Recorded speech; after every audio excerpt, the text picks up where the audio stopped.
Hi everyone! In this video we're going to walk through how to create interactive e-learning modules in Guru Pro. So just to clarify before we begin, Academy is our LMS and Pro is our authoring tool.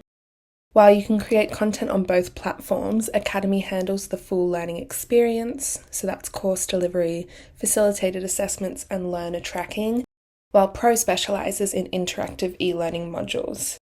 I currently have a module open in the Edit View and Layout tab, which is where we'll build our module. However, before you begin building, you must first consider your learning objectives. These define what learners should achieve in the module and guide the content to include and the activities to create. Good learning objectives are actionable and applicable to learners' real-world contexts. For instance, in these learning objectives here, instead of saying understand visualization types, you might say choose the right visualization types for different data stories.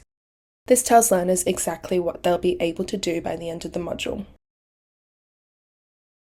Once you have your learning objectives sorted, you need to consider the module structure. It's best to create some sort of plan or outline before you start building, and this could be a simple document where you map out your key ideas, the order you'll present them, and where activities or assessments will fit. You can do this planning in Pro itself, here in the Outline tab where I've listed the learning objectives, and you can see here how to add text to write out your outline. Alternatively, you can write your outlines in a Word document or whatever tool works for you.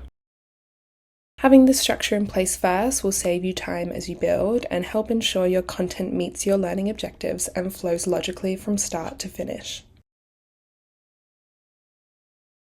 Okay, so now let's cover some core e-learning principles that should guide all your design decisions.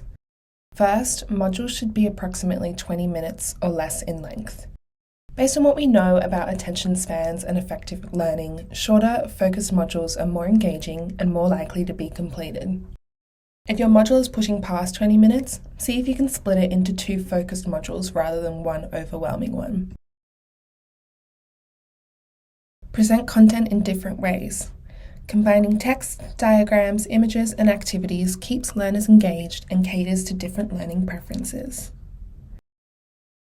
Break text into bite-sized chunks. Walls of text are inefficient for learning because they encourage passive scrolling instead of active processing. And when learners are confronted with too much content at once, they become overwhelmed and start skimming rather than actually engaging with the material.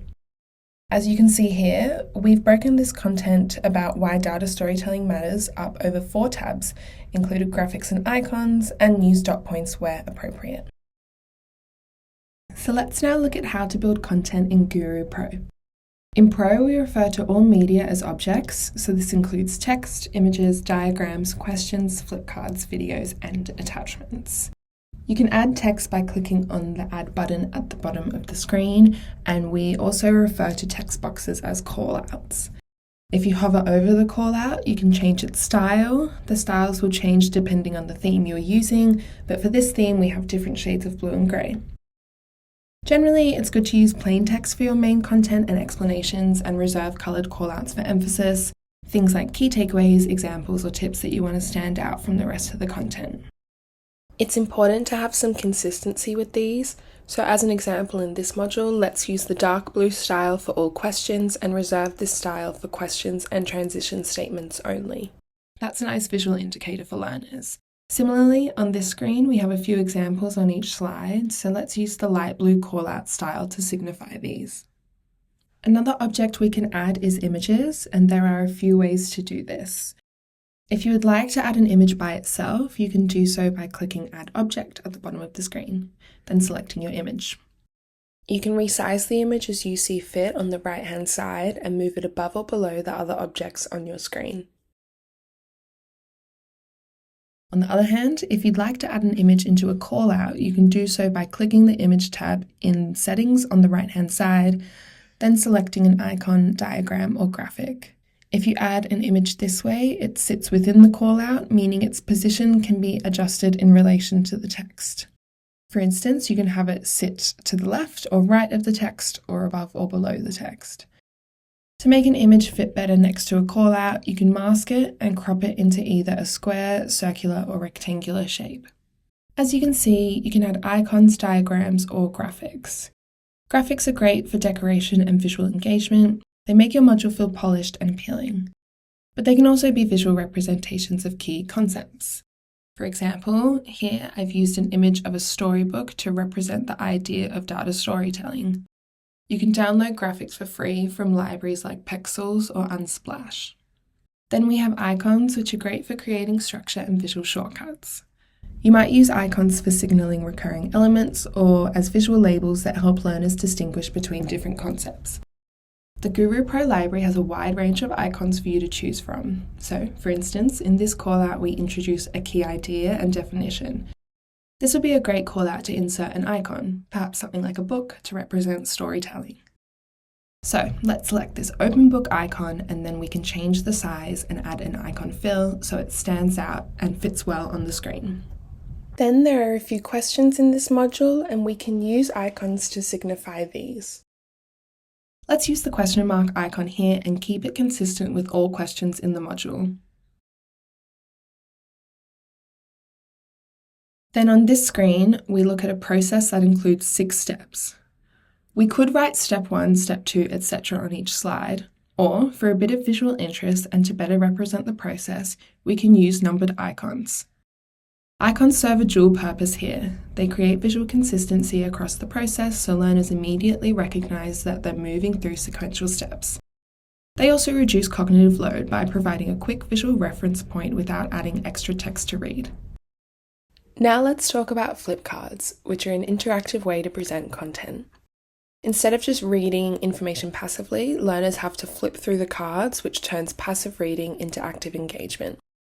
Flipcards are great for definitions, key concepts, quick facts, or an alternative format for bigger dot points. So let's look at this content here. These dot points are quite long, and the space on this screen could be utilised better. So let's try using some flipcards. To do so, you add an object, then go to the Interactive Content tab where you can select flipcards.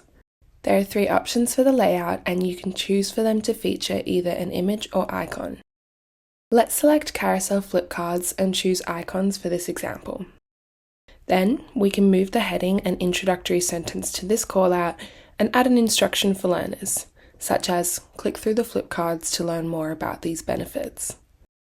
Then we can add all of this content into the flipcards, so use the bolded text for each of the headings and the rest of the text as the content on the back of the card. Then we can select an icon to suit each card. So for this card about faster decision making, we could use, for example, a light bulb icon. Then for improved persuasiveness, we could use the icon of 2 people chatting. Then on the right hand side, you can change the settings for the front and back of the card. So if we click on card front, we can change the layout of the card and alter the colours. For instance, let's change the icon fill colour to dark blue and the background colour to light blue. Then, if you click on card back, you can alter the layout. For instance, you may decide to add icons to the back of the cards as well. To do that, you hover over the card, click the icon, then select the icon you'd like to use. You can also change the text and background colours of the back of the card by selecting from these text and background colour drop-down menus. Now let's look at questions and assessments. In Pro, you've got 3 types of questions: assessed, formative, and reflective. Assessed questions are scored, so learners will be marked and can receive a final score at the end of the module. Formative questions still provide correct and incorrect feedback, but they're not scored. And reflective questions have no right or wrong answer. They're more about encouraging learners to think and reflect. Pro is particularly useful for knowledge checks involving multiple choice, true-false, matching, or ordering questions. These can be comprehension or recall questions that reinforce key concepts, identify knowledge gaps, and ensure learners have a strong understanding of foundational material before moving forward. All questions are auto-graded and learners receive instant feedback, meaning they can gauge their understanding in real time. So, when creating assessments, you first want to set up the scoring. To do so, you can go to the Scoring tab in the module settings. Then you can put in the unsuccessful, pass, and distinction marks. You can also select no scoring if you don't wish to include any assessed questions in your module. You may also like to include metrics in your module, which allow you to tag questions to specific topics or skill sets to better understand which topics or areas learners are grasping and where they might need improvement. So, for example, let's add one metric to test learners' foundational understanding of the content. We add the label, then write a description, then input the correct scores.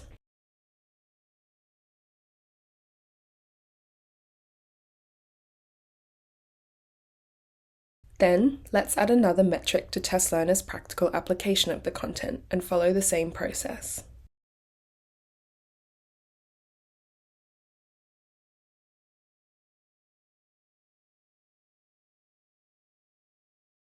You may choose to make the score and metrics visible to the learner so they can see how they're tracking as they progress through the module. But sometimes it's better to toggle them off so they don't get distracted or swayed by them while completing the module and just see their score at the end.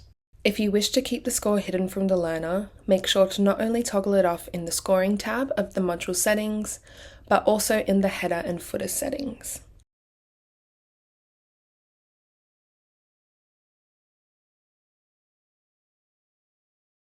Okay, let's go through how to add a question. First, you add an object, and let's do an assessed multiple choice question for this example. It's common practice to add a heading but hide it. Headings can still show for screen readers or Word document versions of modules, so it's always good to add a title even if it's hidden. Then, you can format the callout to match the style of the other questions in the module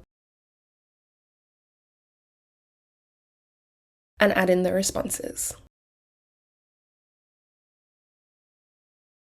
To add more than 3 options, you can add another just here. You can also change the results as needed in the Result tab in the settings on the right. If you add metrics to your module, you will be shown additional result settings. Each question should be attributed a score setting and just one of your secondary metric settings as well. Ensure that the results line up, so if you select the green tick in the score, you should also select the green tick in your secondary metric. Then, you can add feedback below each of the responses that will automatically show for learners after they complete the question, and you can toggle off Explore Feedback in the Option tab. In this tab, you can also change the progression of the questions. So a lot of the time we just leave each response in continue progression. However, if your module requires a 100% pass mark or you'd like your learners to answer all questions correctly, you can select the try again progression for incorrect responses so that learners will not be able to move past the question until they get the right answer. Reflective questions are created similarly. First, you add an object, then select the question type from the Reflective Questions tab and write your question and responses. You may decide to use a different color callout for reflective questions, or perhaps the same color but a different icon. In this example, let's keep the styling the same but use a thought bubble icon instead of the question mark to symbolize reflection. Because reflective questions don't have any right or wrong answers, you can just include one piece of general feedback to show for all responses. Now, it's worth mentioning that Academy is designed for more complex assessments like written submissions, group tasks, and performance-based assessments. These can build really nicely upon the foundational assessments you create in Pro. So, you might decide to use Pro's knowledge checks as formative assessments specific to the module's content that show where learners need to improve before tackling a final summative assessment in Academy. You can also attach videos, links, and documents directly in Pro if they're relevant to specific content within your module. There are a few ways to do this. If the resource relates directly to some specific text, you can hover over the callout, click the paperclip icon, then select a document, diagram, link, video, or other resource. For this example, let's attach a document. You can enter the document name and drag and drop the file, then add a description of the resource if you'd like. The resource will then be linked at the bottom of the callout. The second way to add an additional resource is by itself as its own object. The process is very similar. You click Add, then select a document again, then you enter the document name and drag and drop the file. The resource will then appear as its own object, which can be reordered on the page as necessary. The third way to add additional resources is in a separate Resources tab within the module. So, if you go to the Flow tab at the top of the screen, there should be a Resources section on the right. We add a screen and let's title it Resources. Then, when you go into the module, you can click on the Resources tab in the top right corner and add links there.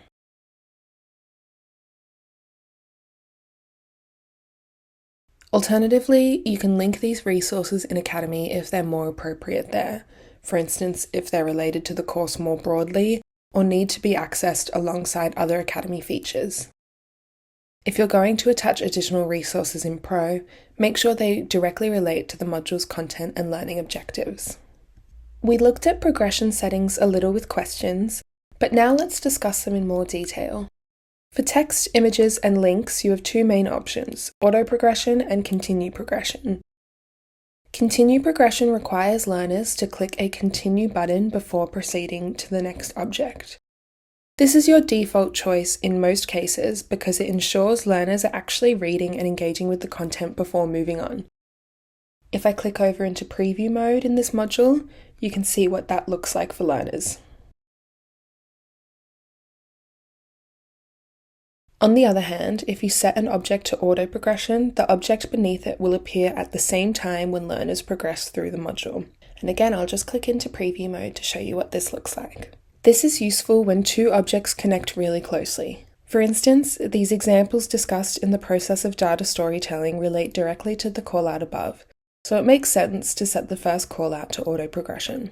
This also works in this instance because the example callouts are short with minimal text, so there's no need to make learners click continue multiple times for content they can comfortably read together.